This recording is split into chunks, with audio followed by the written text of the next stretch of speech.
which team is the best in the gauntlet right now, I think CLG is definitely the better team, in my opinion, considering they have so many pocket picks. They have really niche picks. I think Huhi has a really soul that we always have to look out for. And for C9, we don't have... I think C9 is pretty much playing all meta champions. They're not playing anything different. But for CLG, drafting against them, playing against them is a lot different than playing against a standard team. And right now, he said CLG is more difficult. They're up 1-0 in the series, so things boding well for FlyQuest and FlyQuest fans. Of course, still much more to play. Welcome back. It's Game 2, Round 2 of the regional qualifier. FlyQuest themselves chose blue side here for this one, so same side. CLG wanted red, now FlyQuest want blue. So I enjoy this because you run back the game and you're on the same side, so how much do plans change? Exactly. For FlyQuest, I don't think they change plans at all, but they have to react to what COD changes. Obviously, I think FlyQuest picked blue side. Like you mentioned, it's what they did the entire series yesterday when they could. And COG has actually preferred red side in a lot of ways, but because FlyQuest got the better of them in game 1, that is the strong choice for them. Now, as far as adaptations go, it seems like COG went for the home run in game 1. We're going to give you what you want, and we're going to beat it, and you're going to be out of ideas. But now, that didn't work. That was as bold as COG could go in game 1. I think they'll switch it up. That being said, COG are stubborn sometimes. They've actually been one of the few teams to run back exactly the same compositions they've lost with in the past. They did an MSI against SKT in the finals, I believe it was. And see that happens again. So far, the same 3 bans before, same 4 bans. The Tristana and Gnar swapped orders, but otherwise it's the same stuff so far. So ban phase, you don't expect a lot of adaptations. You come in saying this is what we fear. I don't think you see a first round Kennen ban, for example, but I have to wait to see what comes through into this. Is FlyQuest. Last time they got rid of Gragas. Might do it again. Yeah, and I'm looking specifically at that 1, 2, 3 for FlyQuest. The Jarvan, the Galio, and the Rakan. The Jarvan and the Galio are the most important parts of that. And that last ban that COG had in the Cho'Gath is the one that's changing, right? So they're getting rid of the Jarvan-Galio combo with the Galio. Yeah, so Jarvan's still picked up. That's not a surprise. It's a very common first pick, kind of worldwide in this patch, so totally fine here for this one. FlyQuest, of course, can still flex that top or jungle. So it's more frequently jungle for Moon. Still wait to be seen. But it means that CLG, knowing this, get to pick Cho'Gath themselves. Yep. They didn't want to pick a Galio anyway, so we'll see what comes alongside that. Maybe they grabbed the Kog'Maw that was stolen away earlier on. Last time around, they had picked Thresh to go alongside a Sejuani if they're rush picking their jungler. I don't think they necessarily need to. They're going to go for that same Thresh, though.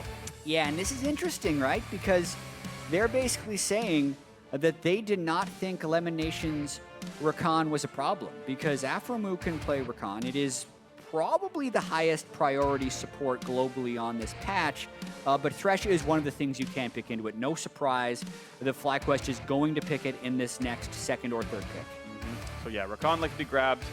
They know it's going to join the composition, so now the question is, do you still blind pick a random mid laner for high? Do you go somewhere else in this one? Do you lock that Jarvan into one of the roles and pick the other? Wait to see. We know High plays lots of Corki. The Orianna, though it got nerfed, still playable, of course. Played a Syndra game yesterday. Shen is going to go into the top lane, so looking to still grab a lot of hard engage on this first phase. Yeah, so they do neither, actually. They don't pick the mid laner or the bottom lane, but they do pick where they know they have the lane already shown from COG, so they're Shen into the Cho'Gath. This is an interesting matchup where the Cho'Gath, I think, definitely does win early, but the Shen has the chance to get something back later on in the laning phase once he has his Hydra and some magic resist. So not a crazy pick for FlyQuest. Still enables a lot of their playmaking. Rakan can fly in. Shen can back it up. I mean, it's kind of just different variations of the same story for FlyQuest, is picking all the initiation that can go in and then working with your shot calling and engage sense. Now, it does change who carries. I thought Bald had a really, really strong high damage carry performance game in the first one. He's, of course, now on Shen. Shen can carry, but not in the same way by any means. That flash double kill on a turret, not likely to happen quite so much. So different looks here for sure. I want to see if High can do the same kind of stuff that Balls did. Turtle, of course, not going to get his Twitch. We'll see what other champion he gets. And again, CLG gets priority on this phase. Do they grab the Illusion to steal from High? Do they grab the Kog'Maw that FlyQuest had banned before? Wait to be seen. Yeah, I think, at least from an order perspective, CLG will pick 80 carry with their 4th pick, and then get Huhi's counter pick with their 5th. And now they're just trying to ban out High.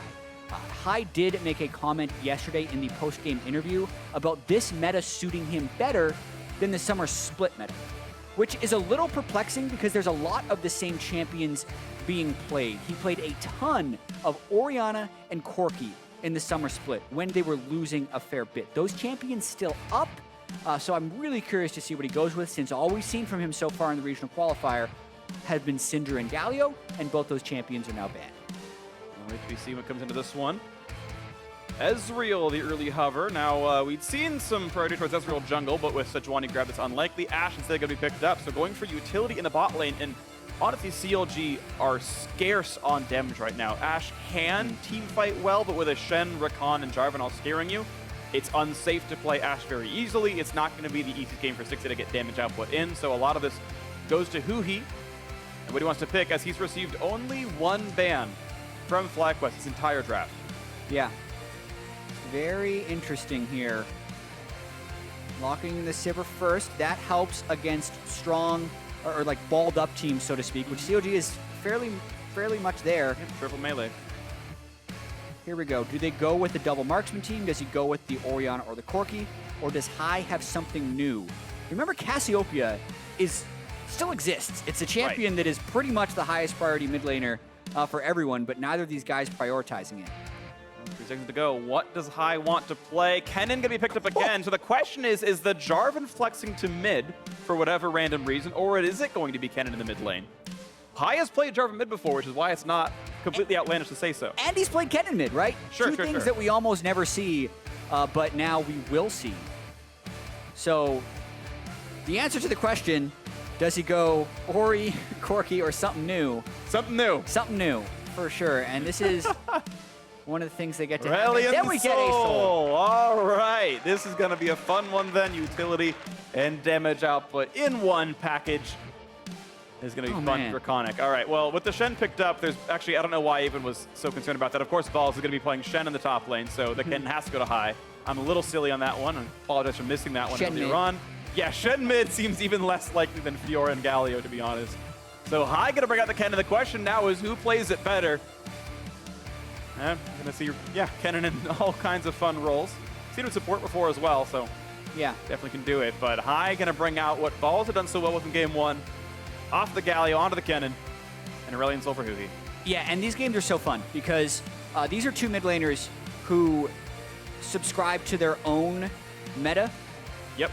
And one of the advantages, I feel like, for Huhi on Aurelion Soul is so few people play it that only he knows the matchups, right? He knows how it works into all of the meta mids. But does he know how it works into Kennen, right? Because now you have the same thing with High, assuming he's put a lot of practice into this Kennen, which I assume he has in the over 1 month of dark practice time FlyQuest has had. So a lot to be revealed in game 2 here. I can virtually promise you that these players have played this matchup less than 5 times. You can count the number of times they've had a matchup on one hand, and one of those is today. So who understands the intricacies better? Who even knows? Game 2 ready to go, though. FlyQuest bringing out Kennen mid. Counter logic game and bringing out Huhi's Aurelion Soul. Who is it going to be to face Cloud9 tomorrow? Best of 5. FlyQuest took the first one in pretty convincing fashion. 30-minute win. Control most of the way through. Very different drafts here in this one. We'll see what comes in. Yeah, last game, the early game, actually did go a little bit in favor of CLG. OmarGod was able to get the first blood in the mid lane. That will be pretty huge this game. I think unlocking the Aurelion Soul to roam the side lanes is better than getting the Fiora that first kill. So we'll have to track if anything changes in that early game. Interesting to see a Doran's shield start. Sorry, Doran's ring start. I misspeak. For Darshan in the top lane. Extra mana regen. As now all of Cho'Gath's abilities cost mana. It's pretty reasonable to do so. Shouldn't be harassed too hard by the Shen, so shouldn't need the extra regen for health that a Doran's shield would give. Balzo is in that point. Also of note, actually, is OmarGod does have a talisman, whereas he had gone for a machete in the first game, which makes me think he's going to do a raptor start as opposed to a red buff. Yeah, or at least be doing Raptors on his first clear. Because if you're going, that actually is very telling for the Sejuani start. If he's going the single target camps, then he's almost always going to be going with the machete, but the talisman gives you so many bonuses out of the Raptors. Yeah, looks to be a red leaf still from Darshan, but you're right, Raptors might come in next one to this one. CLG looking for a 2-man invade to stop this red buff leash. It's actually not a super leash this time by FlyQuest. I think they expected it might have been. I don't think they have deep wards, but yeah, it's actually a very conventional red buff start. And Moon with the less greedy pathing, gonna get the same kind of pull OmarGod did. Yeah, I think they could have done a super leash, but they warded the tri-brush and saw CLG were going to disrupt it anyway, so that made them have to start red. That starts off the junglers on fairly equal footing, and now we'll get to see Omar, as predicted, going straight for Raptors. That aggression at level 1, though. Well, exhaust on a Turtle means lots of damage as well. They just don't have the same trading power, and Turtle running out of a lot of HP.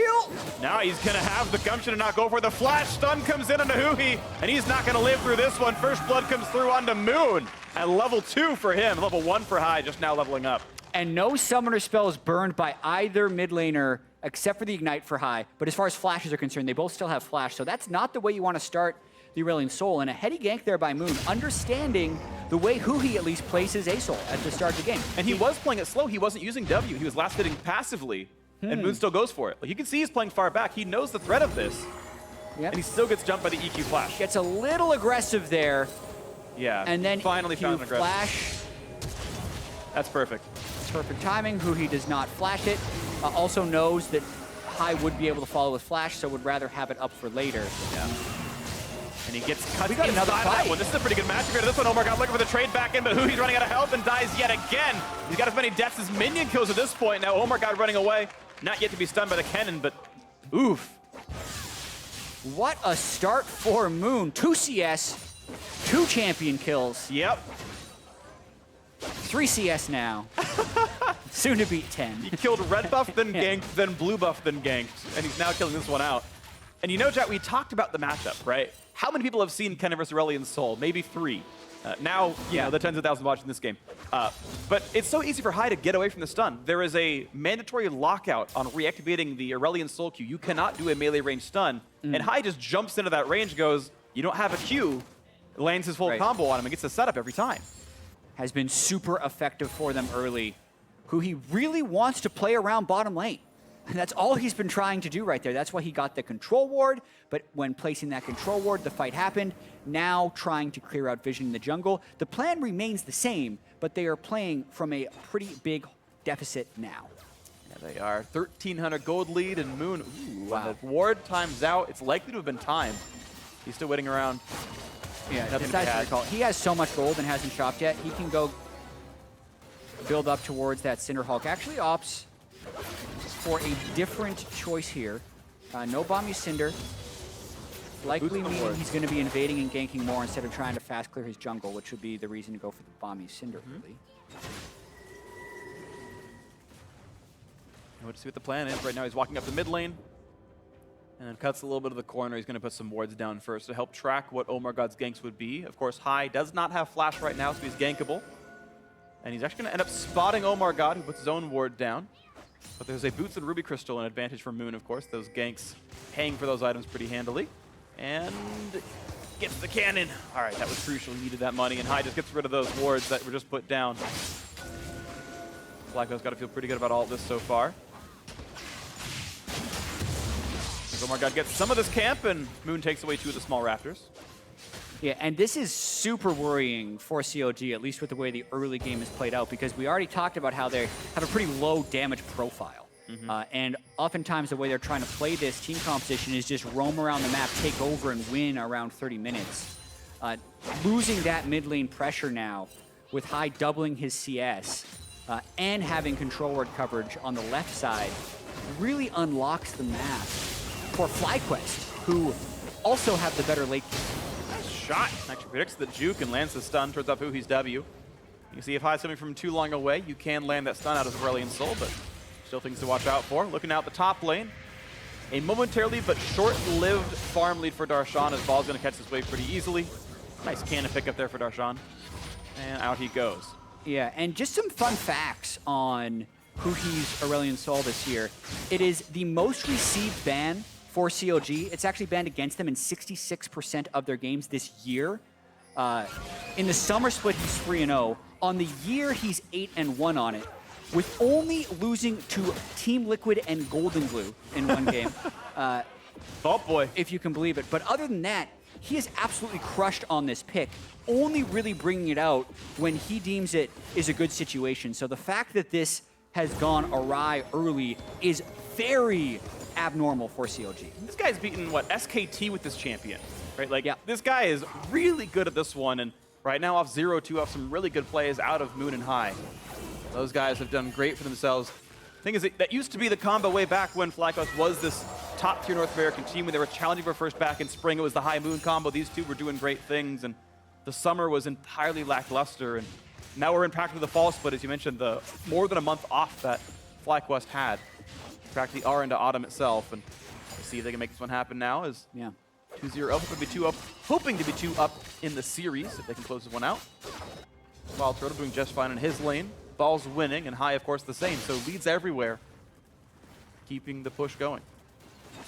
Yeah, so a fairly significant lead by FlyQuest, 2,000 gold at 7 minutes and 30 seconds. But as you mentioned, the game has slowed down a fair bit. You're wondering where FlyQuest will choose to go, because they're the ones that have the playmaking rights. They have the Shen ultimate. He can join. High does not have teleport, interestingly enough. Remember the Ignite for those early game fights they had in the mid lane. Not looking for 1-3-1, but doubling Huhi CS in that mid lane still at 8 minutes. Really, really great stuff out of this squad right now. And looking for a blue buff steal as well, as Moon's leading the charge on that. His own red helps him kill it faster, and looks like no contest. Afro not there in time, even a ward to spot him do it. And he goes, our blue's gone, guys. Sorry, Moon was here. The Eclipse didn't slow him down to the slightest. He's gonna be just fine. We'll see as the chase keeps going in. Now, Sejuani wants into the top lane, but again, Ball's really good at sussing out when he might be under pressure. Never really gankable. OmarGod hoping to maybe trade blue buff steals. Sees Moon and goes, you're right, my bad, I'm 2 levels down. Not 2 levels down, just weaker. Yeah, but his mid lane has no pressure, is the problem. His mid lane is 2 levels down. So, yes, he does see the blue buff, but Moon's so ahead of the game here. Yep, just ganking better, getting his lanes ahead, and that's what it comes down to, the role of a jungler. It's interesting, all the comments and concerns I've seen online about catch-up experience into junglers. If you farm camp while under-leveled, you'll catch up in XP, but even if you are spending your time ganking, you get your lanes ahead, and High is hashing that advantage in basically wave over wave, constantly pushing around Huhi, getting the farm advantage, getting the level advantage. And now LemonNation's here to join the party. Flashes, summoner spells up available on all sides. Yeah, I mean, you catch up in XP, but you don't catch up in gold, Yeah. which is pretty important in League of Legends, turns out. But you can think that FlyQuest is waiting for the counter gank right here. Both bottom lanes have gone missing. So aphromoo and LemonNation both have the same idea. Go mid lane. CLG not going over aggressive, which is what FlyQuest was banking on. There's still the chance that FlyQuest could consider a dive, but they decide against it. Yeah, and I like the way Afro was playing this counter gank. I don't think he was playing it to fight. He was playing to lantern Huhi over the wall if the 3-man dive comes in. Almost certainly he'd have enough time to click the lantern and get away with it. They're still going to go for it. Now they're going to try. So OmarGod got to look for the stun across the wall. A bit of damage coming across, and how good is the trade going to be? LemonNation going to get chased in, gets a Shen ulti. That means Huhi has to back off. So now High is the target. Going to be stunned, not quite in turret range, but will still fall. Meanwhile, Darshan actually stopped the teleport out from Balls. Got the shield though, which did save Lemon's life, but a 1-for-0 CLG getting a fight and a kill in the mid lane. Yeah, and they were waiting for that counter gank and ended up being right about the dive with the positioning of OmarGod. What is perplexing is the fact that FlyQuest didn't do it with Moon. He was waiting there for so long, and then they instead decide to gank without him. Then they don't have the damage profile to actually kill Huhi under the turret. As the exhaust really helped reduce the damage coming through. So a failed dive there by FlyQuest. We'll see if they get anything else off this one as Moon's going to stop the recall of aphromoo. You can walk back to base with your boots one. Yeah, watch this one more time. OmarGod has been here for a while. I think they saw Afro walk over a ward by his blue buff, which is why they went. Yeah, the ult comes through as well as the exhaust onto High, so they can't get any auto attacks off while they're stunned by the Sejuani. Then they get 4 autos off to proc the permafrost stun, and that enables the kill to come through. Missed flash play by aphromoo right at the end. Yeah. Could have really turned the table, but they're going to take the kill instead. At least they get the Ball's ulti down to save the life, but FlyQuest still with priority on most of the map. Smite auto attack lands in, and the Cloud Drake picked up here for FlyQuest, looking for the TP to really push down bot lane. Of course, the duo in the other side of the map, so CLG versus FlyQuest rushing for first turret gold, and actually, this looks to be a bit faster for FlyQuest, even though Counter-Logic Gaming were technically first on the play. First turret gold going over courtesy of WildTurtle, the rest of the squad, as CLG going to be about 20 seconds later on it. Later to the play, but they brought more people, and now they have a huge tempo advantage, actually, looking to push 2. They get the attack speed from the Jarvan Demacian standard, which will help all 4 of them blow that turret up. This is going to be a 2-for-1 trade, probably. I mean, at the time, it's going to be 2-for-0, as Stixxay is alone fighting a minion wave without a lot of attack. He's actually going for a Ruin King build, which, of course, not nearly as fast as killing minions off. OmarGod being able to take down the Rift Herald without much issue, and the hook is going to stop that recall.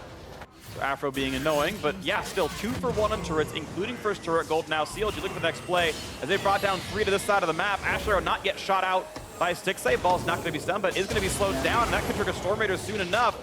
As they're looking to take him with the Flay, the silence, and that's going to be the kill picked up by the Nom as Darshan gets a kill against his lane opponent with the help of some friends.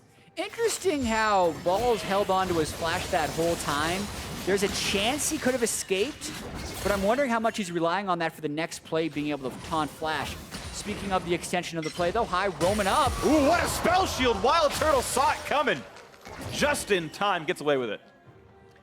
Yeah, that's a pretty telegraphed ultimate there. Yeah. Very good for WildTurtle to not get stunned by it, but pretty optimistic to throw a Sej ult in point-blank range towards the Sivir. It was thrown from fog, so you only see the projectile. Oh, was it? Yeah, I'm almost certain there was no wards in that brush. That makes it a lot better. It was, I think that was super sick from WildTurtle. Like, I'm pretty sure we'll get a replay from just Blue Team Fog of War, and that was a tight timing. Yeah, I gotta say WildTurtle has been playing extremely well so far the last 2 days. Now they're going for more, Stixxay. and the Stixxay, he flashes and trying to predict. He tried to predict Flash W, but guessed it wrong. LemonNation, not quite going to be traded on. He has enough HP, and Moon walks in and says, hey guys, I'm here too. Lemon wins the mind game easily. Doesn't even have to burn his flash. Didn't have it, even. It's about to come back off cooldown any second. Fair enough. But I absolutely think that's what Stixxay would be trying to do. Tries to predict the flash quickness. But you have to wait. You have to wait until LemonNation at least starts an animation. Well, Stixxay guessed wrong, loses the flash and the heal and his life. The heal may be optimistic on that one. He got LemonNation to ignite out at least, but top lane now under fire. 3 versus 2 right here, and CLG don't have a lot of damage. OmarGod not wanting to risk getting dove under this turret. Doesn't want to make someone pull aggro. First out of completion finally done for Huhi, as he got his Hextech GLP, the active slow, but of course FlyQuest so much farther along in the map. 3 turrets to 1, up the Drake, up the kills as well. 3,000 gold lead, and lane pressure absolutely everywhere. FlyQuest not slowing down anytime soon. Yeah, Ball's even shoving in the Cho'Gath. Watching this one more time. OmarGod is in fog, as you mentioned. Boom. Yeah. Perfect spell shield. As well as the ultimate. Didn't know how many more people were going to be chasing. And then Stixxay sticks around. LemonNation comes from the tri-brush. Right here, he's thinking, I think he expected W. Yeah. I think right there is supposed to be W, not just Flash. Yeah, I think when LemonNation started channeling the quickness, Stixxay thought that was him going for the W, so it's not happening. Now they might go for more. They already have the flash down on Stixxay. Do they all in on this? Well, looks like no. I'm not going to go for the pull just yet. Most of CLG on this side of the map as well, so things to be watchful of. Balls has ulti, and Darshan does not have TP, so chance of a 5v4 is possible. For a few seconds, anyway. Still winning this side of the river. Control ward battle won by FlyQuest. Here comes Moon to the play. Here comes the quickness. And the knockup once again going to land, but the Lantern pulls Stixxay. But the Cataclysm, just by chance, keeps on the outside of it. And the first 2 kills come through already. Now OmarGod forced to run away from 4. Will survive it, but look at that play out of FlyQuest. And FlyQuest are absolutely smashing this game. All of their plays are working. Absolutely all of them. Especially within the execution of the play, which has been one of the biggest knocks on FlyQuest. Whenever you want to talk down FlyQuest, you talk about how, oh, they lose lanes or they're only making progress because of their teamwork. But the stuff they're doing, the reaction time on WildTurtle spell shields, the timing of Moon's Cataclysm, and then on top of that, the fact that they have the numbers advantages on these plays. Even if he doesn't interrupt Stixxay, the fact that he held the Cataclysm to trap Stixxay in it was enough, because that allows them to clean up this play. Meanwhile, you look at CLG, not on the same teamwork level from a map pressure perspective. They are not 4v4, they are 3v4, and they're losing these fights. And it's Moon having an absolutely amazing series in this one. 405 kill participation. Look for the next one. Now this is Darshan. Looks to buy a bit of time, pops the Righteous Glory, but No fight yet to be had. A little bit of a slow on the move, but he is tanky. Of course, he's got that stack of magic because he's slow to die and forces the flash, gets away with it. That's one summoner down for all the pressure of CLG. CLG doesn't have any damage, Freak.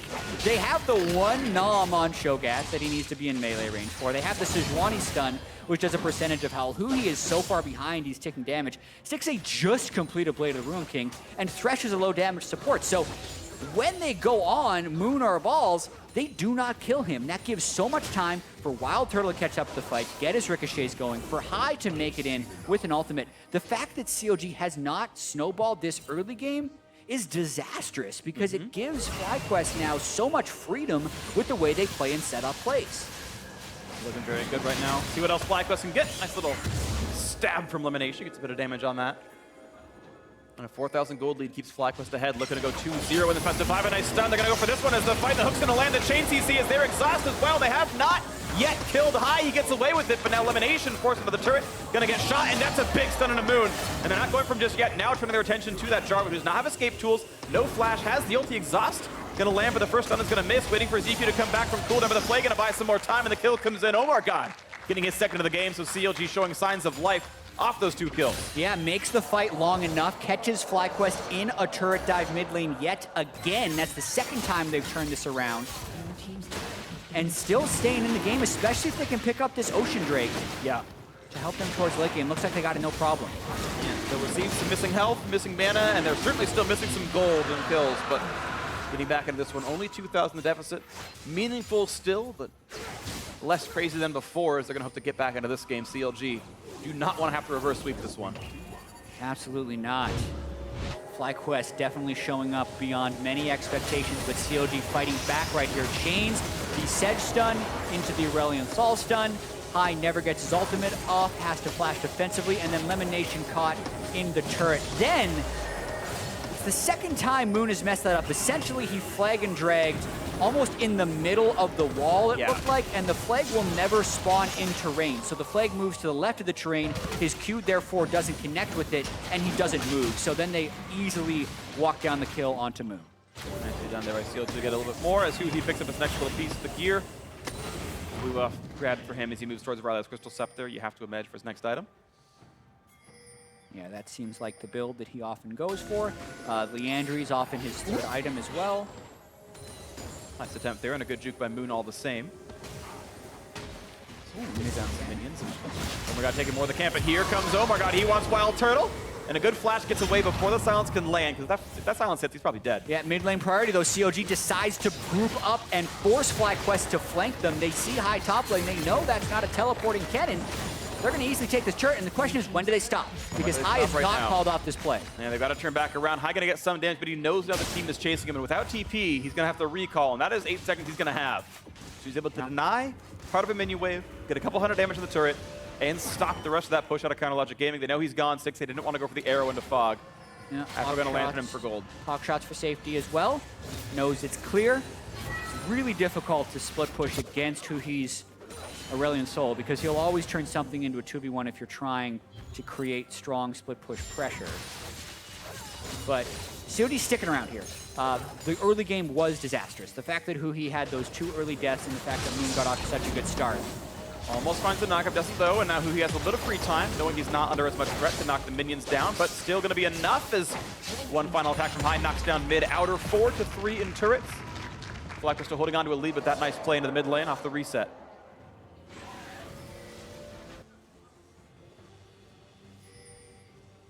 Yeah, game now in a bit of a reset state. Yeah. Just because of CLG's playmaking while FlyQuest was attempting to make mid-turret. They finally kind of fight back with that mid-lane second-tier turret as well. Starting to hit some rather important item breakpoints as well. The Warmogs being on Omar. Blade of the Ruin King plus some more attack speed for Stixxay definitely help out. Yep.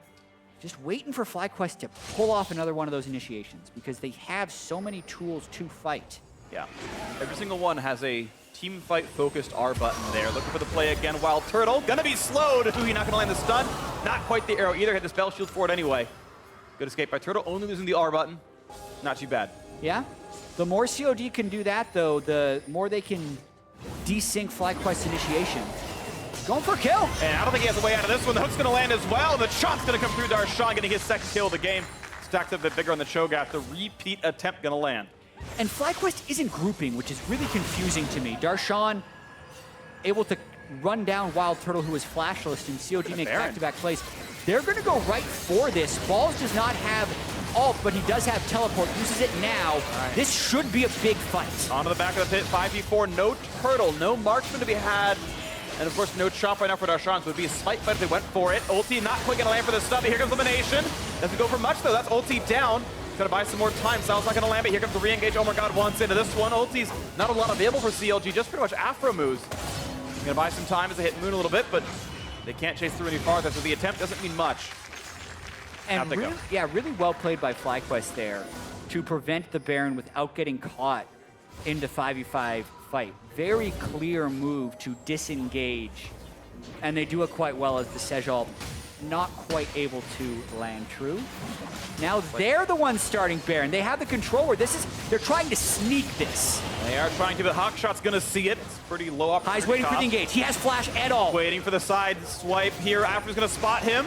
No, actually not quite. I think he wasn't spotted, but here comes the TP in. Darshan gonna look at the mix. Here's a chase into the back. Landing a look for Aphro. They get one. Thresh is dead. Now the re-engage coming across. They're really taking a lot of damage from Aurelion Sol and Stixxay saving the back line. Darshan picks up Moon. 1-for-1 stun's gonna land as his Belchman is already popped, and that's gonna be a dead Sivir. The re-engage towards High, and Stixxay knocking him down with the arrows into the back of the head. And now Ball's forced to run taunts away, gets away with his life, but it's a 4 versus 2 on the map. CLG have control with their jungler alive. That could mean Baron thanks to Ocean Drake. What a game. That seemed like such a good idea by High and FlyQuest to have the Kennen flanked, and he gets a beautiful ultimate off, but there's double exhaust on CLG. The ult damage on AP Kennen doesn't come through as fast as it used to, so the exhaust stops most of the damage.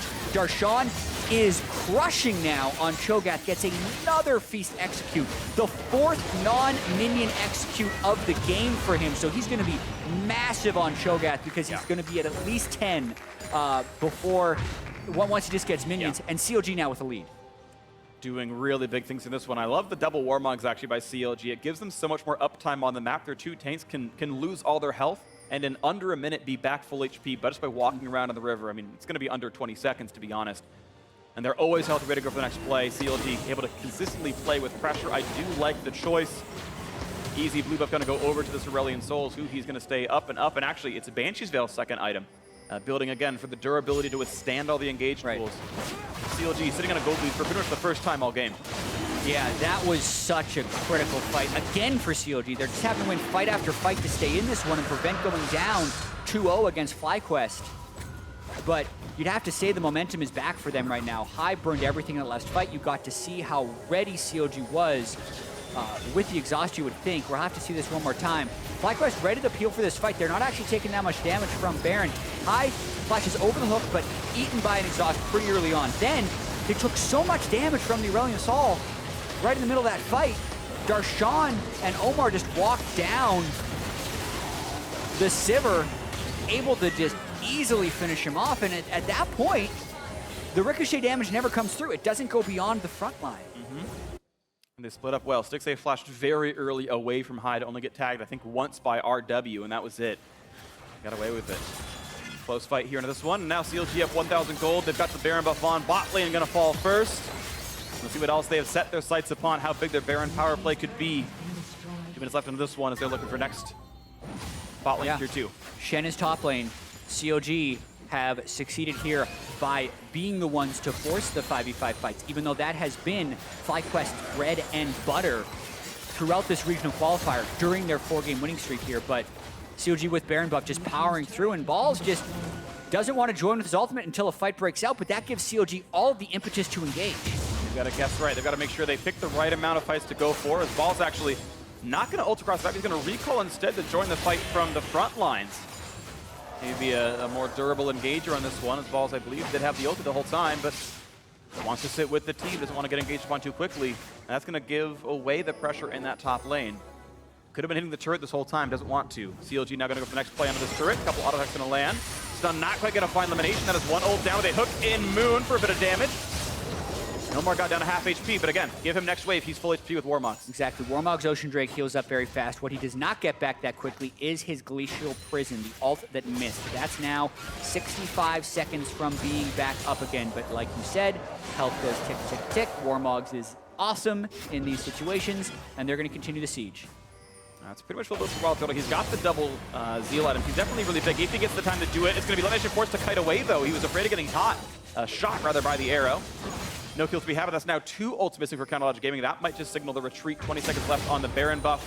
Means they really only got bot lane tier 1 and tier 2. No kills. The reset off that Baron.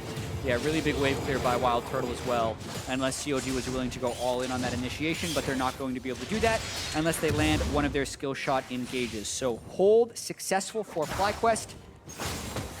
Still do not have that gold that they used to, though, from a lead perspective. And like you said, a lot of this is about WildTurtle. Can he stay safe, or can CLG find a way of just mobbing towards him with that tank line? It's going to take him forever to kill Cho'Gath. The Gargoyle Stone Bait's completed. WildTurtle doesn't have a Last Whisper. Who's going to shred that Cho? No one's going to shred the Cho, that's for sure. It's going to take way too long. There's theoretically the chance that Huhi gets onto the back line. He kills off Stixxay, who is just for a few seconds still flashless, but it's almost back up. Problem is, with a locket on the Sejuani, makes it harder to do anything. A locket also on aphromoo. Yeah, and double exhaust. It's really hard for him to get an effective flank. Yep, but that would be the only other option, really, because I don't think frontline to frontline CLG loses the fight without his catastrophic misplay, and I stun, but it's going to be in the hook as well, but still no kill. They don't want to die at the turret. I'm surprised Omar even pressed R, because it doesn't seem like that's the strategy right now for CLG. Mini wave gets cleared, and Ball's still split pushing. I guess that's the other option if CLG flubs the macro play. Darshan right now isn't matching Balls. He's going to recall, or Huhi will. Darshan the same. Yeah, I do think it is pretty hard for COD to actually turret dive, though. We've talked about their lower damage profile. At least their damage takes a very long time to apply. It's very sustained throughout the fight, especially for Huhi. So hard for them to siege, just generally speaking, especially against the wave clear of a Sivir. So Infernal Drake up in 150, Baron up in 2. That's definitely where the next fight's going to be breaking out, unless we see a crazy pick orchestrated by FlyQuest. No, Stixxay, as you mentioned, low damage profile, still yet to build his Infinity Edge, so certainly only good at pushing down tanks, only if they have high health pools. As you mentioned before, WildTurtle has his 80% crit build. Interestingly, not going for the high CDR Sivir build. Personally, not a fan, because W is such a good steroid. You actually want that up more often, but it does power spike earlier, since you're not sitting without the crit damage for so long. Either way, he's going to be a threat. That's the thing to really point out here. He's got enough for a Giant Slayer or a Last Whisper, so his tank shredding's going to be joining into the mix soon. Doesn't seem to need lifesteal. I wouldn't get it if I were him. I think he's got to find a way to rush down the Sejuani or something. He has Warlords as well as an Ardent Sensor. That'll have to do. Yeah. I think the full build will be a Last Whisper and an Essence Reaver, you would hope. Yeah, I could see Lord Dominic's Essence Reaver being the build, honestly. I think it's definitely Lord Dominic's over Mortar Reminder. And then, yeah, I think it's debatable for the last one. Essence Reaver could certainly be worthwhile. Yep, I love that he went Giant Slayer first, by the way. I think it's actually really smart, because there's not a lot of armor on the other players. Turtle, you're amazing. Thank you for building correctly. And now we're going to see CLG keep the pressure on, though. Now, this Drake's up at 30 seconds, and the Baron's up in 45. So if CLG keep map pressure, they can just go for a neutral. But they are right now sieging mid, even if just for map pressure. Yeah, it's pretty much about mid lane priority as far No as high for a few seconds, still recalling. He's going to stun in the defend, half HP on the Balls. Here comes the engage. Ball's just barely going to survive it, but the refight going to come in. No Frontline going to die just yet. It's going to be the disengage. The ulti out of WildTurtle. The Q not quite going to land. But it's enough damage to force back CLG. But again, Analyst Gaming's tanks have Warmogs. They're going to be back to full health. Yeah, I don't think CLG expected to get so much damage onto the Shen, then just kind of thought, hey, why not go for it? But they used a lot for that. It looked like FlyQuest was actually willing to concede the Infernal Drake based on their ward line. So CLG trying to grab that real quick, as was expected. But FlyQuest is setting up a Baron. They were hoping to rush it, but CLG is really on top of this on their way already. Yeah, they had to know the timing that Baron was going to be too desynced. They get ward control at least, and maybe CLG's lackadaisical on the rotation, but it seems like not. You see the tanks in the front line. Darshan picking one of the avenues, and CLG gonna be first to mid. They should get mid lane inhibitor turret for this, as Huhi zones out 4 more seconds with the Q. Well, with no Baron, Turtle just needs to get 2 auto attacks off with the W, or 1 if he gets a crit. 80% of the time he does. Good luck pushing against Sivir without Baron. Whoop. Spell shield pop, high. He's gonna go for the engage, and he's gonna shut down Huhi. That's the kind of situation they needed, and suddenly a pause. Huhi says, wait a second. Actually, I have no idea what it was. I don't want to speculate, but certainly that seemed out of place from the CLG mid laner to go for something that aggressive when they were winning already. Yeah, spooked or something. That was a huge play by High right here. We'll have to get the knowledge on who paused and what for right there, because that's a massive moment in the game right now. We're 31 minutes in. The Infernal Drake was just picked up by CLG, but Huhi being down for 50 seconds means FlyQuest can play the Baron Pit. They already have control wards in place, and they have control wards in their inventory, so they can absolutely deny vision around that area. Well, camera's on Huhi. It does seem it's him. The question is, when we figure out what it is, did he think he was supposed to be able to flash? Did he think he lost control? I don't know just yet. We'll get confirmation. Again, sorry, I shouldn't be speculating in the slightest. 1,000 gold lead for CLG. With if this stands, if this game goes this way, right, with Huhi dead, you have to imagine FlyQuest says, all right, let's we have 45 seconds to Baron Dance. Actually, a minute, because he has to leave the base as well. They have a minute to Baron Dance in a 5v4. You expect that to go FlyQuest's way, even if they're missing Slicing Maelstrom. That should be enough because they have Sivir ulti, and they have Rakan ulti, and they have Rakan flash. Yeah. FlyQuest should be able to use this 5v4. Yeah. For a lot. What a game this has turned into as far as how close it's been and how back and forth it has been. Again, just kind of emphasizing what is on the line. The winner of the regional qualifier gets the 3rd seed at the World Championship. This year at the World Championship, that means they are put into the play-in stage. So 24 teams going to Worlds, 12 of them being involved in the play-in stage. They would then be placed in a group of 3 that is drawn, and if they are able to win a best of 5 after that, then they go into what used to be known as the World's group stage. So such a long road ahead, and for a team like FlyQuest, it started all the way back in week 9 when they were fighting to keep their championship points and avoid the promotion tournament. They won both of their best of 3s then. They've spent this month plus clearly practicing hard, getting back into sync, finding some of the magic they had in the spring split, and are looking really strong coming into this. So with the knowledge we had from the summer split, almost no one was saying FlyQuest was even going to make it past the first round, let alone now, after seeing them crush Team Dignitas, after seeing them go up 1-0 on this CLG team and then be close in the second game, you're starting to wonder if this team really has a chance of going to Worlds yet again, and it's been quite a story to follow so far. Well, the story I've heard so far from production is, quote, investigating a possible bug with Aurelion Soul. I do not have any more than that for you right now, but yeah, it's Aurelion Soul and bugs. I don't know if we've ever seen this before, but I've heard that one before, Freak. We have. Normally it's when TSM's losing. This time they're not even in the game. So Hi, or Reginald sending his regards. But it's true. I mean, you know, it's funny because it's true.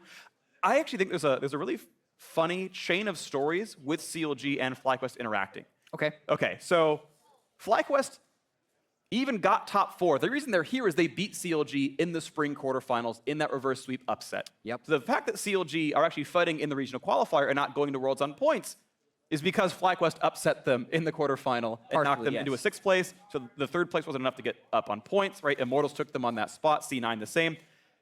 FlyQuest is only even here because CLG beat Envy so that FlyQuest have more points than them. True. Otherwise, Envy would be in that spot hoping for that run as well. So CLG got FlyQuest here by beating Envy. Otherwise, it'd be them instead. And then what then is funny in the future is, this is courtesy of a Reddit post, by the way. I forget the guy's name, though, is if FlyQuest wins, then they're almost single-handedly responsible for eliminating CLG from Worlds by beating them in the quarterfinals of spring, by beating them in the regional qualifier here. Okay, summer split, CLG could have won. They didn't play FlyQuest there, but, you know, or 2 of the 3 reasons CLG would be eliminated from contention for Worlds. And so this team just keep interacting. It's just kind of very interesting. Yeah. Hopefully at some point during this pause we can get a replay of the interaction we were talking about or that is being investigated to try and see what our QA team will be looking at. Obviously they're investigating the claims. They want to make sure before they go on if it is a bug or not, and then follow the protocols from there. But like we said, such a pivotal moment in the game right now. 31 minutes in, 1,000 gold between these 2 teams. Okay. Well, we do have a replay. That's been told to me, so we'll have that come up on the screen in a little bit. We'll see what he does with this. And now we get to speculate as much as we want. So we're going to try and figure out what's happening here. Huhi's obviously going in for High. Starts his Q. Banshee's Veil is then popped. Yeah, which means he can still use, or assume and get out of E. Is he now locked out from right-clicking or something? The Q... You know, we're just trying to figure out what's happening. So if I'm to... Again, I'm purely speculating because I have no other information. So I'm going to speculate, full disclosure speculation. If the interaction is... So normally, right, your E is canceled as Aurelion, so when you take damage. right? Like you can't keep flying and be in combat. It is an out of combat ability purely. So if theoretically a spell shield blocks the incoming damage, are you like not able to now cancel because the game thinks you're supposed to fall out of it? Like, is that the interaction that possibly investigating? Like, that would be the only reason, because Huhi's a good enough player to not face check a cannon. Yeah, I did just hear from production that they're investigating something with the E canceling. So either Huhi thinks he tried to cancel it and it did not cancel, which prevented him from being able to use the rest of his kit, so to speak, or it did cancel when it shouldn't have, would be the other argument. But based on what we saw right there, I thought Hai outplayed him pretty hard there, right? Being able to dodge away. We're going to watch it one more time. He starts the E, obviously. He wants to land the Q stun, so he sends the Q at a bit of an angle to try and cut off his retreat path, right? But then Hai proto belts over it, and at this point... Yeah, his E was put on cooldown when the Banshee's Veil blocked the Q, so it was in a state of canceled but not canceled is what seems to have happened. Again, slightly speculating, but that's... in my...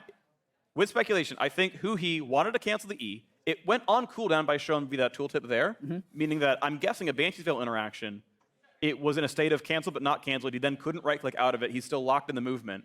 And so he just face checks into a full HP cannon. That's my speculation on what happened there, which definitely feels like a bug. Yeah, either way, Huhi is down right now. If it is a bug, if it's deemed to be a bug by the team, then they need to define the severity, and they have to know whether or not they would offer a chrono break to CLG, which would be the option. That would be the next step if they deem it to be a bug. So we have to wait on the team to decide on that while they investigate. I'll have to wait to see. Of course, this could take a little while, but if you start seeing refs talk to Huhi and the rest of CLG more directly, it's probably what that portion of the situation is. Yeah. At a certain point during extended pauses like this, teams are allowed to communicate based on the referee's discretion. This is obviously an interesting time as well because the game is in such a high value point, but as you can see, Hai talking right now, seems like they're giving me okay. Go ahead. All right, well, as we still have some more time to go through with this pause, I'm going to send it down to Dash and our esteemed analysts. See you there.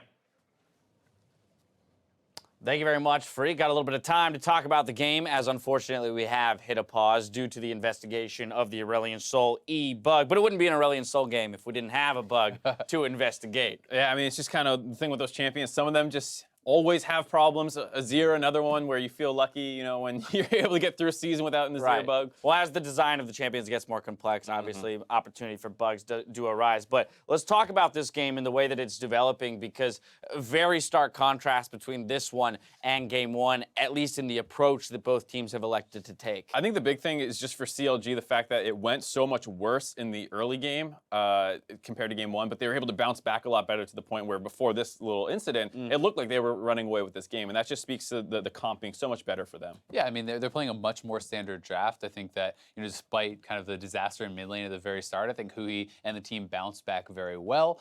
They were actually able to come back pretty well in mid lane, and I really like Cho'Gath into Shen as a matchup. I think Darshan has played this very well. He has been able to pick up a lot of stacks, a lot of kills, and one of the things that's kind of nice about a comp like this is that although you're looking at Sivir and you're like, well, Sivir is going to outcarry the Ashe, going to do a lot more damage, you actually have a lot of frontline damage coming out from the Sejuani with percent HP damage on Huhi and on some of her abilities, as well as the Cho'Gath who's doing percent HP damage on the E, as well as a massive true damage ultimate. So despite the fact that Sivir would normally kill frontliners faster than the Ashe, the math gets completely thrown off, and it's like a lot easier of a comp to execute too for CLG. So I think their 5v5 straight up is just better. The one thing I will say that I like about FlyQuest comp is, while it's not standard by any means, when you have a Kennen, Shen, J4 jump onto an Ashe and Aurelion Sol, two immobile carries, you can delete them instantly, and suddenly front to back doesn't matter because your backline's dead. So you saw that in that one Baron skirmish that happened where Fly almost found the backline,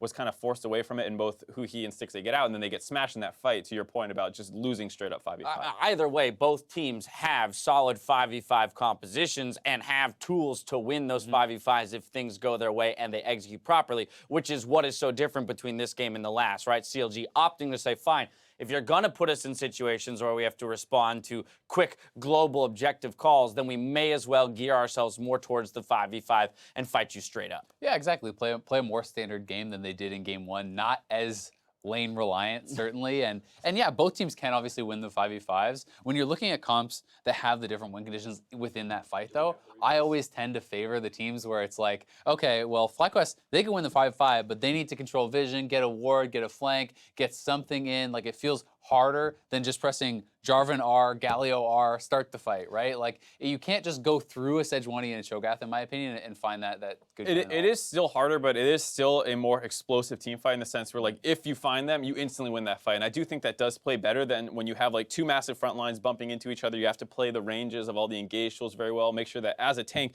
you're not a little bit too far forward, so you get flayed that one more time, and then they keep DPSing you. And those are those, like, really subtle movements when you watch really high-level games where you're like, oh my god, that's such a good front line. And I think FlyQuest playing the kind of more go and blow somebody up style plays to their strengths. And this conversation here is very relevant to what we might see happen in this game, right? At least at the stage that we're at right now, where the team is stacking up 5v5 against each other. Let's talk about how they got to this point in the game, because you mentioned it, Azael.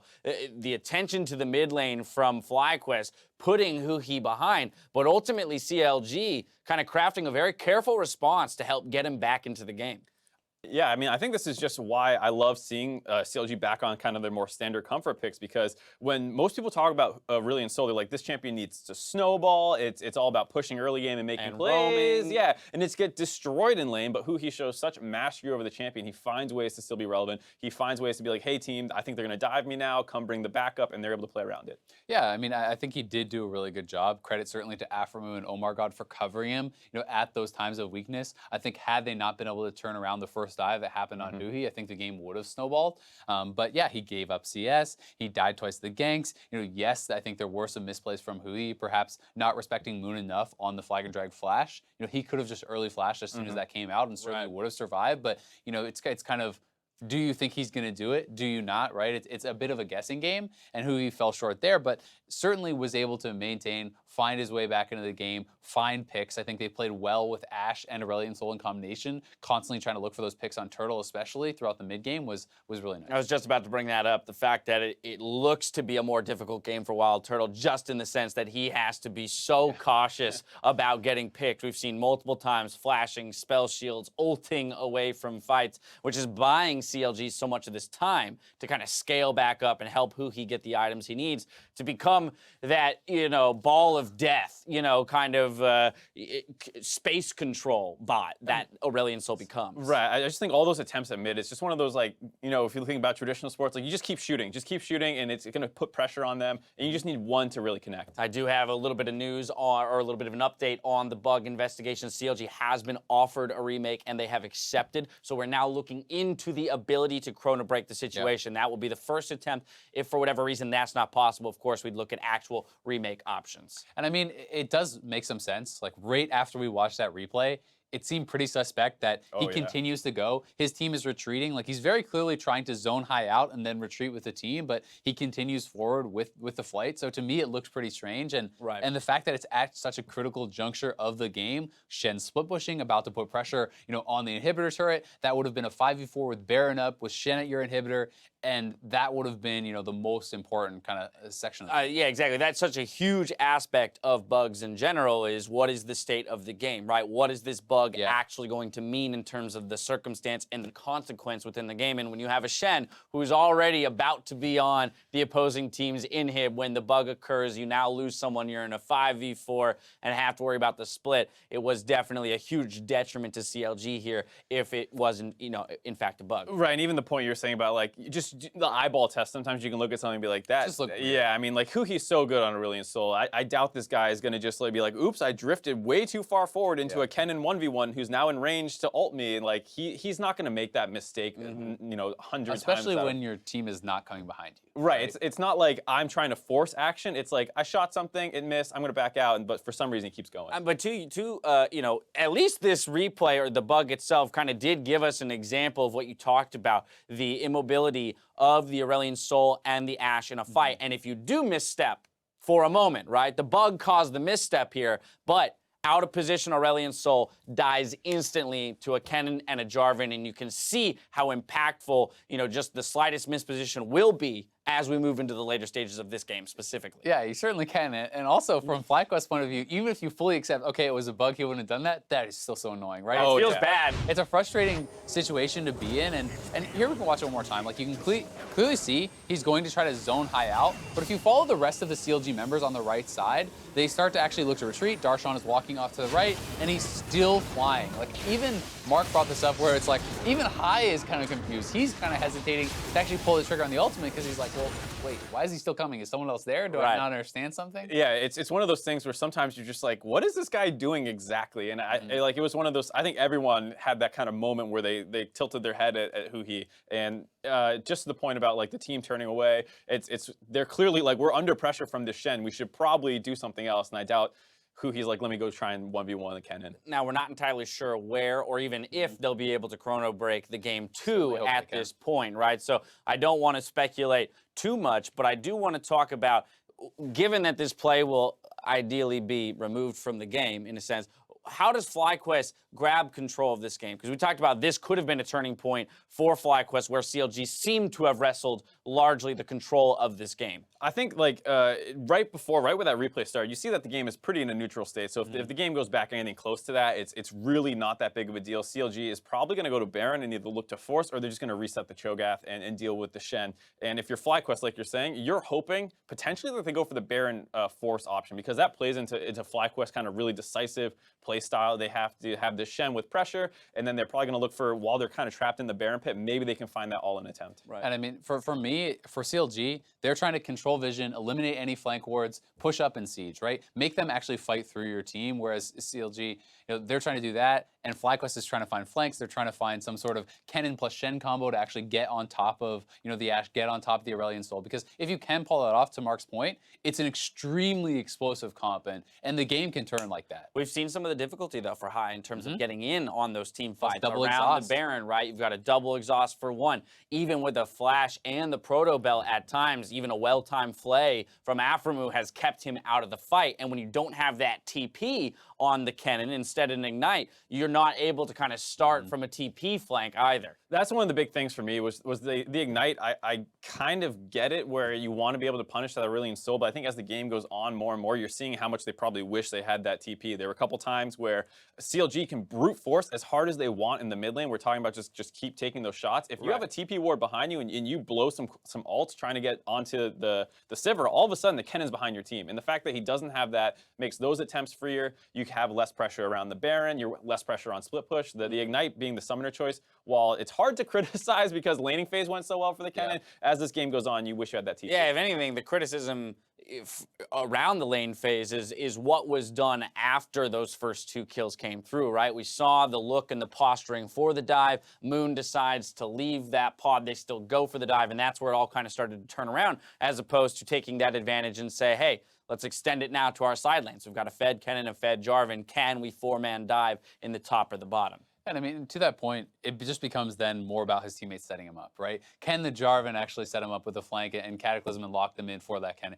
Can LemonNation find the engage, or can Balls actually find a TP flank or something along those lines to hold them in place to get that fight going? Because if they can, especially if you can actually, force out an early flash from one of those carries and then still have your flash available to force a fight, like that becomes super dangerous for CLG. Right, kind of going back to our point in the first game, their comp had so many tools that they could kind of be excessive with their engages. And if you blow a Jarvan EQ ult combo just to get the flash, well, guess what? Your Rakan can go for a flash RW combo, and then the Shen comes on that second attempt. So they do have tools where they can maybe go for these layered engages, but CLG does feel very strong right now, and if you ever flub one of those, maybe your Jarvan can't get out. Yeah, another thing I'd like to talk about, we're kind of just making a complete departure here, is the number of 80 carry bans that we've seen go through in this series alone. We had 5 in this game, 2, the prior game, 1, 2, 3, 4 going through in the ban phases. And so a lot of focus towards that 80 carry position shows us, or rather relegates these guys to the Ashe and the Sivir, but it does kind of align with what we're talking about,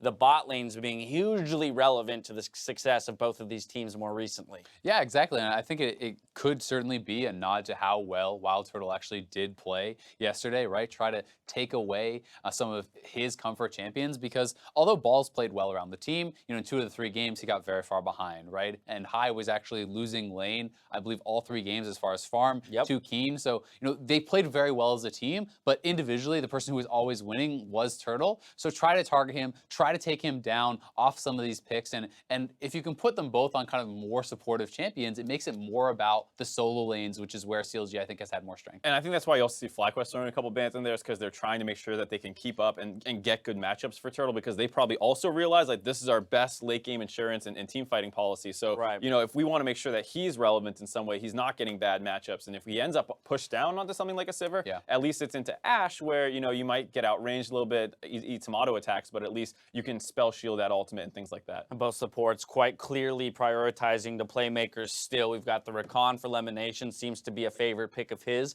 nowadays, but from aphromoo as well, the Thresh. Again, when we talk about that dive, the attempted dive out of FlyQuest here, the thing that saves it is the fact that all of those guys are sitting around. Chrono Break looks like it was successful, I'm just being told, so I'll cut myself off, and I'm going to throw you guys back over to Freakin' Jat to get us back into the game. Enjoy. Thank you very much. I am here with Freakin' Jat. He's a great person. I am also Freak. That was lame. And of course, yes, as Dash mentioned, Chrono Break seems to have worked.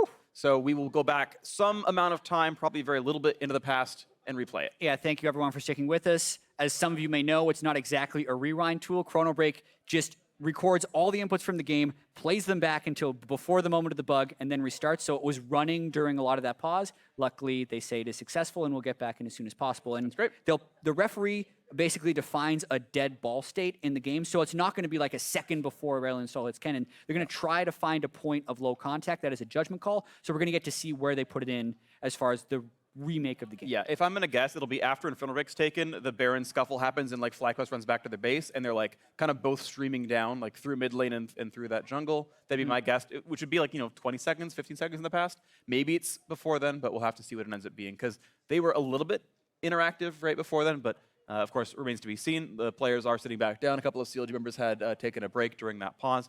High was just dictating to his team the entire time. The teams had some time. And we are back into this one. Looks like not very far in the past. The Infernal Drake was taken. So we went back about 8 seconds, and here we are. Yeah, before Aurelion Sol essentially goes for the Kennen, they instead opt out from the mid lane. So we're back in the game, basically the same game state, and it's a reset. Because remember, this is the point of the game, as Huhi goes all the way at, able to cancel his E. As, well, it went max duration, so a little bit of relief. Not necessarily known. Anyway, the pressure from the Shen was being applied. That's what prompted the earlier play. And now it's game on. FlyQuest back trying to take control of the Baron area. All right, so here we go. Who can take down game 2? It's a close one, but CLG up that Infernal Drake. Fairly useful at this point. We'll see who can come in next to this one. As let's take down everything that they can. As Stixxay going to clear away the mid lane as well. See what comes in next. The reset out of Huhi. Got his Leander's Torment done, and a Sorcerer's Elixir, so he knows there's an impending fight coming in. This Baron likely to be that target. CLG had gotten the first Baron earlier in this game. Hurricane aggro's Baron, loses 400 health. Not really his fault. He didn't have a choice. Lord Dominic's done for WildTurtle. His tank killing is in. And yeah, he could go Essence Reaver. He could go like a Death Dance to get a lifesteal item, or he could go Ruin King for better tank killing. I think all are options. I think Ruin King actually might be the best against Cho'Gath, to be completely honest. Just for the single target damage. We'll see what he ends up doing. Darshan back in his lane. Yeah, and because of how close the game is, it is difficult to full 5v5 start a Baron. Yeah. With Infernal Drake being down now, there isn't a crazy mechanism to force teams to fight each other. Both top laners have teleport. Essentially, one team will want to set up some type of split push, and whoever can win the split push war between the Shen and the Cho'Gath has priority on the Baron forcing, but you still have to be extremely respectful of both teams' initiation, whether it's FlyQuest with all of theirs, right? Every member can contribute to it, or for CLG where they have that tank wall that tries to move forward and just mow down WildTurtle. We'll see what comes into this one. Wave clear still happening for the Cho'Gath in the mid lane. It's pretty hard to kill, and now CLG going to try to rush down the Baron with Darshan buying that time. Team joins in, LemonNation sees them, another re-engage towards Moon. Quickness comes into the back line, they're gonna find Axe, but he's not touched otherwise. Flashes away because Ball's on him with that Shen, getting a lot of damage across Stixxay. Still in danger, 300 up, it's a Locket Shield to stay alive. He's trying to kite back Darshan, getting the kill 2 for 1 so far, but now Fly rejoins the fight, cannot quite kill Darshan, but that chokeout is low. Looking for the back line, OmarGod gonna burn down with the Ignite. The cannon gets the kill, High gets him. 2 alive right now, FlyQuest, looks like 3 right now for CLG, looking to chase down WildTurtle. He's gonna fall, and it's now only Moon left alive against 3 of Counterlogic Gaming. He is going to die, smites Baron for HP. Triple still comes through, and they've got mid lane control. Oh man, such a close fight there as CLG is able to successfully force, but you got to see what a good fight that was for WildTurtle Sivir. I see heal up. I think he died with heal at the very end of it. We'll have to check during the replay. That could have been huge because he was very close to turning that fight around. Now Warmogs has healed Darshan up, who he still has a lot of mana, and they're going to take this Baron. They should be just fine. Baron does not turn off the Ocean Drake regen, so everyone's healthy enough. Huhi, of course, very low from the fight, but he's going to be fine with this one. Darshan tanky enough. Now, there's no smite, but he's got the ulti in about 10 seconds, and honestly, it should all be fine. The 5 alive as well means they're all going to get the buff, and Ball's not quite at range in time, but they might get some recall stops. LemonNation's here. Ball's going to land the taunt. Going to look for the squishy. Yeah. Going for aphromoo. I'm not sure if they can actually win this fight, but they're going to try. And Feast is up. Keep in mind, though, Darshan can now chomp down if he wants to. This is going to be a dead Shen in a second. Yeah, down he goes. They didn't expect him to not use it for the Baron kill, but he didn't have it up at the time. Another kill goes over, and Darshan's even bigger. Yeah, before we go to Flame WildTurtle, it was a visual bug that his heal is up. It was down during this fight, so CLG goes into that Baron buff. Darshan, it's all about trying to get past the Cho'Gath, and the Shen comes in with LemonNation, so they do everything they can, and look at the damage that just the Redemption and the Shen get onto Stixxay, nearly killing him, and then the ult comes through, but once again, High gets exhausted during his ult, doesn't do that much. WildTurtle doing his damnedest to try and outplay this fight, but aphromoo flashes to get the play, and critically, that moves him into range of Huhi's stars. That's what gets him for the double kill. Huhi, kind of this bruiser AP, sticks in the fight the whole time, never focused down, ends up securing the fight for CLG in the end. That's the way he built. He builds for a lot of durability to stay alive longer. He did well for that one, despite Stixxay falling. He was the damage up what they needed. Now the push on in. Going in, he wants to Darshan defend Turtle. gets the slow onto Moon, who face tanks it. The turret's going to fall down. Now no turret to defend. Double stun into the Jarvan. And a back out for CLG. Of course, they've got that 5-person Baron buff. They've got the regen they need. The Dragon's going to come up during that Baron timer with plenty of minutes to spare. Looking for round 2 as they siege bot lane some more. Trying to play this slow and steady. Have to point out right now, Moon is super squishy to Stixxay. All he's done is build magic resist right here, so he doesn't take much from Huhi, but he gets crushed by Stixxay. Means the priority is really high to kill Stixxay. A bit of ricochet damage coming across. The Shiv coming through as well. Darshan at half HP means only 3,000. Be careful, Darshan. You're running out of health. Elder Dragon spawning in 15, and a quick pause. Once again, we'll have to get an investigation onto what is happening right here. And it's rough talking to Moon. Pause. But he's smiling, so that's a good sign. Yeah, definitely speaking. Anyway, we've seen now another big swing in the game for CLG. They were winning before the initial chrono break, able to successfully force that Baron down, and Darshan's Cho'Gath is a huge issue for FlyQuest. Sivir not able to shred that Cho'Gath down, and is just delaying the fights long enough for Huhi's Aurelion Sol to make huge damage gains with his Liandry's in those team fights. So we'll see what comes through into this one. Is wait to see what the situation's going to be. Moon's still talking with the squad. We'll see what comes into this. But yeah, certainly Counterlogic Gaming in a good spot, as we knew from before. The Elder Dragon was spawning in just a few seconds, under 30. The Baron buff's lasting for about a minute and a half. So, okay, comments towards High with the referee. And wait to see what the actual situation is. But again, this is a close game. CLG in the lead here for sure. Game 2 of the best of 5. If CLG closes it out, there's 2 or 3 more to play. Once again, winner plays Cloud9 tomorrow, who are waiting somewhat impatiently to see which team they're going to go against, now having to prep for both these squads. FlyQuest was all but counted out. I mean, they were here as a formality. I remember seeing comments online like, man, I mean, this is our punishment for saying Spring Split matters. Can't believe FlyQuest here. I would have rather had Envy, a competitive team. Those are the comments that we were seeing, and well, it turns out FlyQuest more than competitive, of course. The 3 over Team Dignitas was super solid. Right, this is their payment for getting top 4 in spring, and at least staying out of the bottom 2 in summer. Is they are here. They are at the bottom rung of the regional qualifier because they did well enough in the first half of the year. Spring certainly matters. Here's your proof. I mean, the High and Balls and LemonNation did this a few years ago when they went over to Paris for the group stage of the World Championship, also with a 7th place team. from the summer split. They carried enough points from It was spring. a year of reverse sweeps. They reverse swept the first round, the second round, and then won the third round 3-1. So definitely know what it takes to make it through, and I think that infuses them with so much confidence. They've been through so many ups and downs as a team. They have that inbuilt trust to know that they can make it back to that level, even if it hasn't been there. And to be fair, I think CLG has a lot of that same thing going on.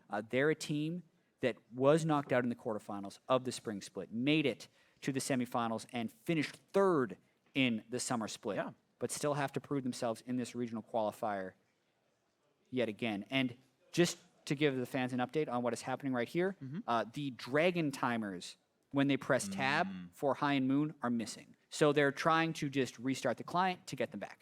Okay.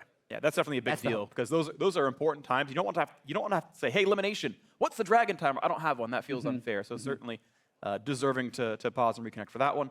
Again, it is coming up pretty soon. And you mentioned actually before proving yourself, really. And there's a interesting kind of point with CLG where if Logic Gaming play 8 games in the regional qualifier, so maybe 4 here and maybe 4 tomorrow, or something to that effect, OmarGod will have played as many games on CLG as Dardoch has. So they got the 3rd place win with OmarGod in the lineup. They played the last couple of weeks with him as well. And now if they actually qualify for Worlds with OmarGod, like he has now been, played more games with CLG than Dardoch has. And even, with him getting some criticism, and he's maybe been a bit of a slow starter, not quite the explosive rookie that someone like Mike Young might have been earlier on in the year, very much he is the starting jungler for the squad. He's been playing better and better throughout the last couple of weeks. He was great in the 3rd place match. He has been okay so far today. And again, by the end of this, if they can make that run to Worlds, he will have played more games than Dardoch did. And this 3rd place is as much his as it was any other member of CLG. And very much a part of that squad. And in his rookie split, despite not getting the votes for rookie split by any means, maybe heading to Worlds at the end of it all.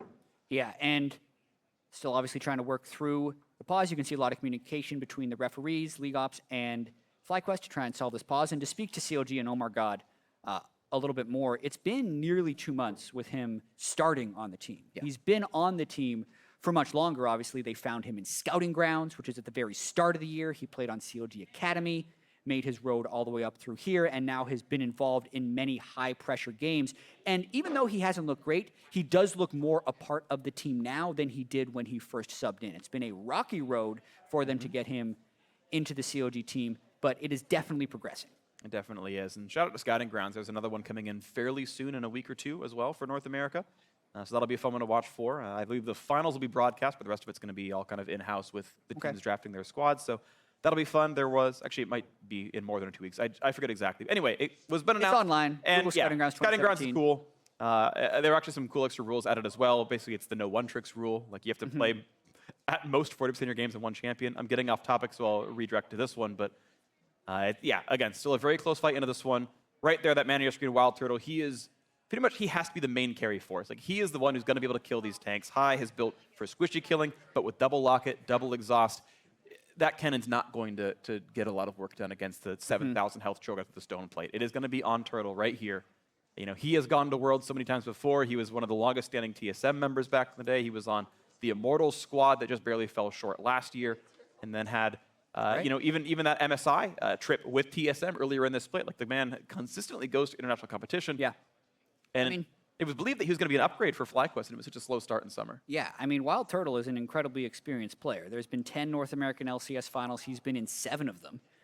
Was in the first 6, has been in 1. Last split, obviously, with TSM when he was an NALCS champion. Got to attend MSI before moving on to FlyQuest because he did not want to be the 6th man on that TSM roster. Yep.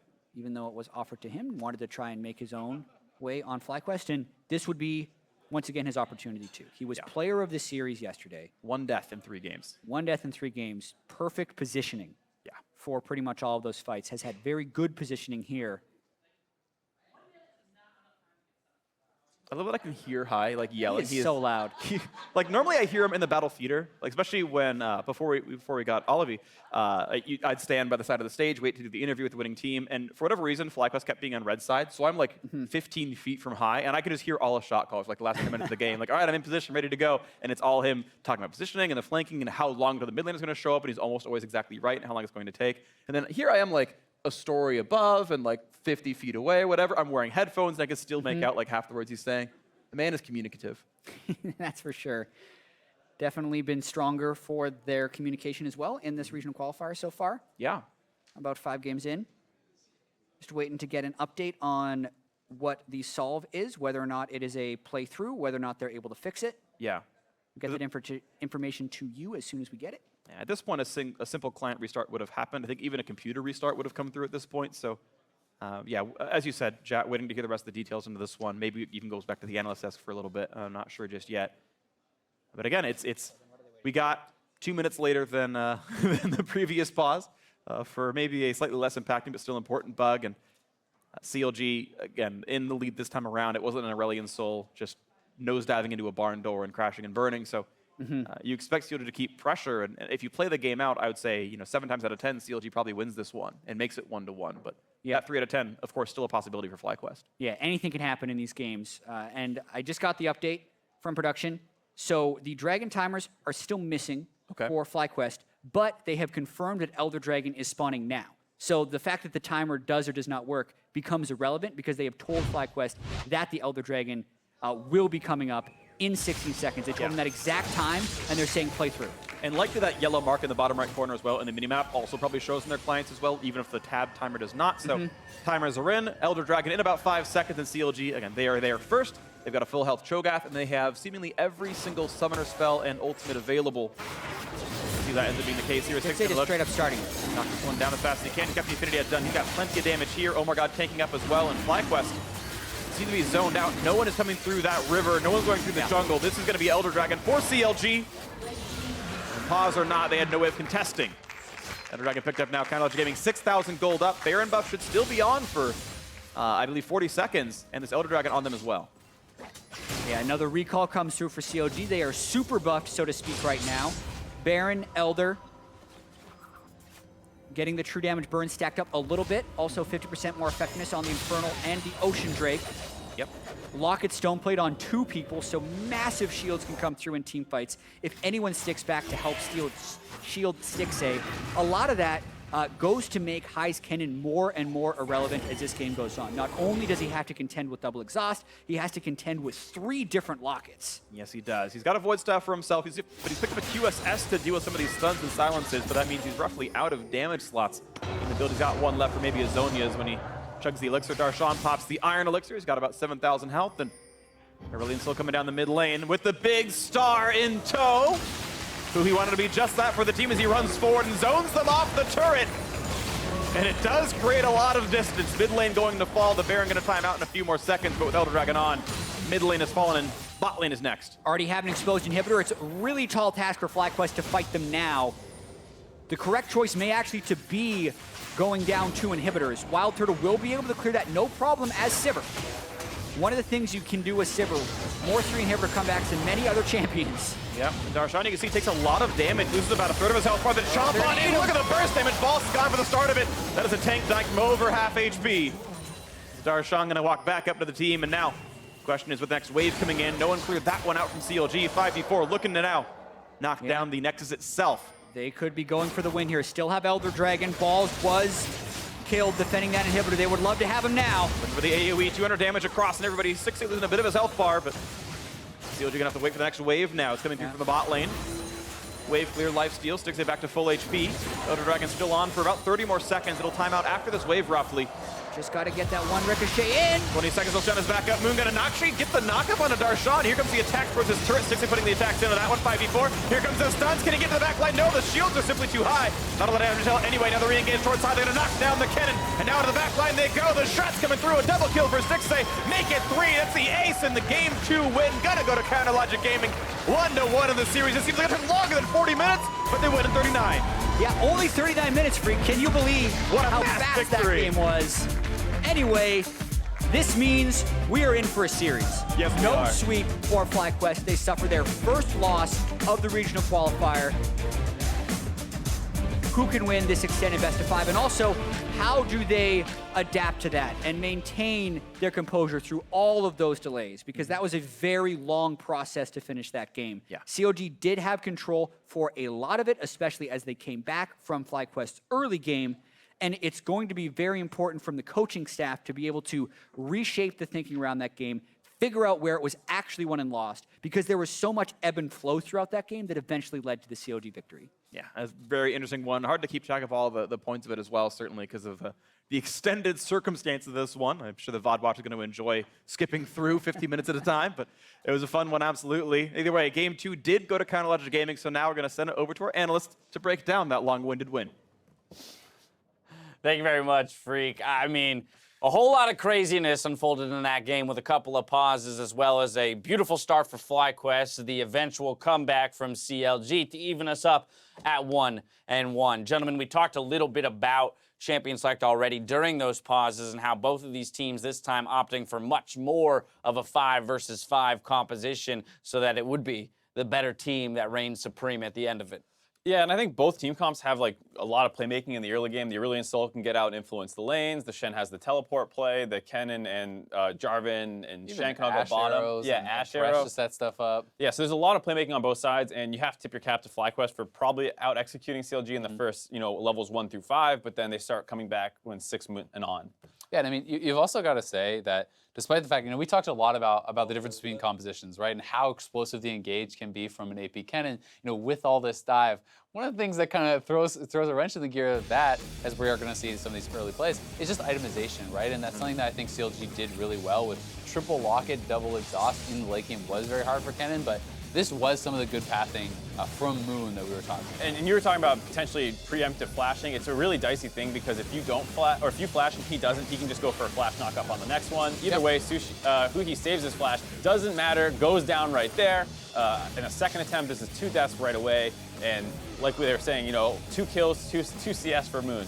And this was the critical one for me. OmarGod being there after aphromoo had spent some time in that bush as well to defend the dive. Because if you die when you're down that much in farm, it's so devastating. And not only do they turn around the dive, keeping Huhi alive, but he gets the kill. And the kill actually made up for a lot of the gold deficit that had been accrued from farm. So that to me was a turning point in the game, really stabilized Huhi and allowed him to kind of come back in. And they were able to keep the turret up because it's one of those things where if more FlyQuest members move there after getting that kill, maybe you grab the turret. That's something they did in game 1. They dropped that turret at around 10 minutes and it made it very hard for Fjord to do her job. Same thing could potentially happen with an Aurelion Sol who's behind, now has to sit way far back in his lane to be able to CS. Yeah, 2 kills on Jarvan, 2 assists on the Kennen, plus a level 5 to a level 3 lead in the mid lane. FlyQuest, in a sense, is going to be kicking themselves for losing this game, as they did have the tools necessary to push that early advantage. It's just one smart play out of CLG in baiting that turret dive, and one overreach from FlyQuest kind of spells disaster. Brings us to a more even state at that midpoint of the game, and that's where we get to this 23-minute Baron fight. CLG 3 for 1 plus the Baron.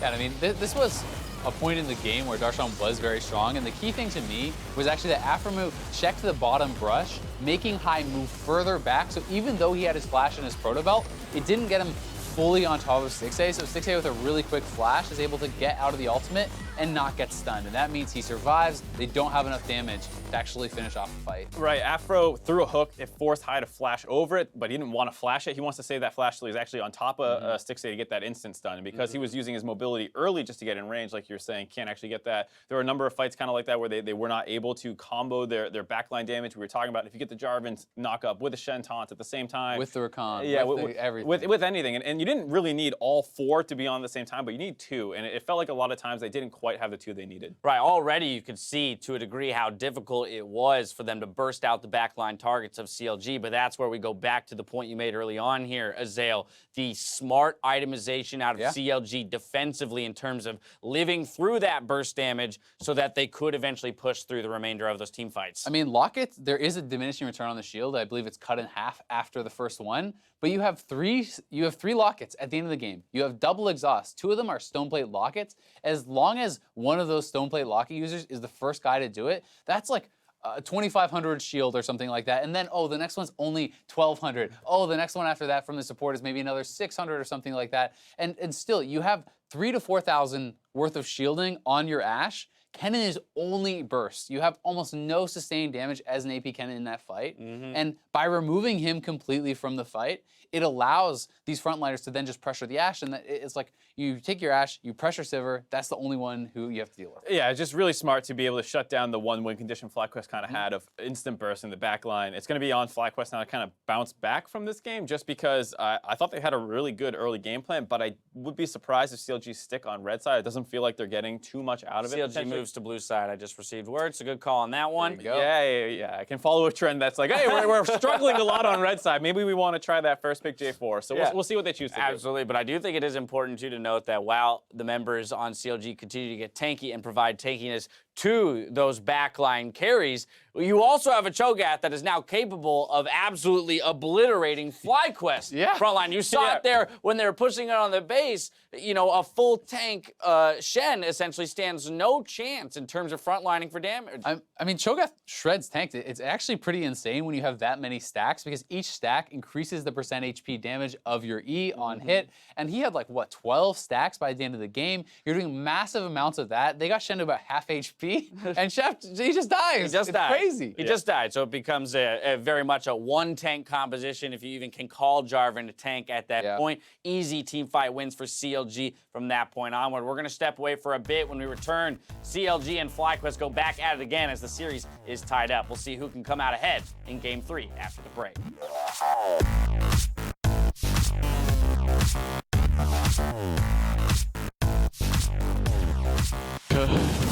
Man, I am pumped. Yeah, me too. I'm pumped. The flash stun comes in on the Huhi, and he's not going to live through this one. First blood comes through onto Moon. Now they're going for More, Stixxay. and the Stixxay, he flashes to try to predict. He tried to predict flash W, but guessed it wrong. LemonNation, not quite going to be traded on. He has enough HP. I'm ulting right now. I got both. Both no flash. Both no flash. They're coming up. Nice. Kill good. I guess good. She has flash. Watch A. In the back, guys. Carries. Help your carries. Kill Sivir and help your carries. Help your carries. We got it. Come back. Here's Sivir. I'm exhausted. Alright, you got it, Wiz. You got it. Jarvan no flash. No flash. Not a lot of damage anyway. Now the re-engage short side. They're going to knock down the cannon. And now to the back line they go. The shots coming through. A double kill for Stixxay. Make it 3. That's the ace in the game 2 win. Gotta go to Counter Logic Gaming.